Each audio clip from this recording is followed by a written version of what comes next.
My name is Adam, and I'm an engineer here at 3Datix. If you haven't seen our first video on 3D printing, I highly recommend you check it out by clicking the link in the description.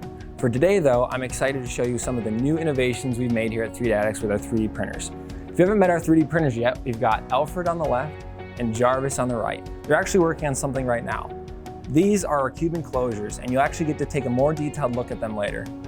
One of the ways we're able to print products for such a diverse range of uses is by printing in a number of different materials.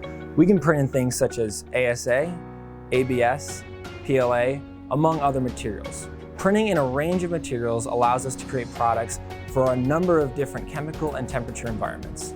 Next, we're going to take at some of the innovations we've made using our 3D printers and how it all comes together inside of our units. First, we're going to look at the core of the cube system. As you can see, it's being printed on our printers right now. If you take a closer look at this component, you can see that this is fully 3D printed, allows for quick assembly, and other interesting features such as wire routing for quick and clean builds. This is all done with the push of a button to allow for maximum work efficiency and minimal manpower.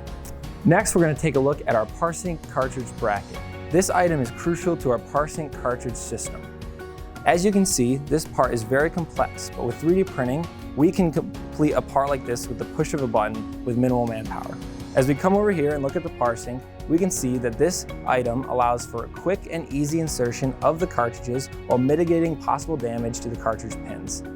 Overall, we are very excited for the possibilities that 3D printing holds for us here at 3Datix. We are also so excited to see how 3D printing will change the world. If something here today piqued your interest, we'd love to hear about it in the comments. And if you'd like to know more about 3Datix or 3D printing, feel free to subscribe, follow us, or visit us at www.3datix.com. Thank you. Have a good day.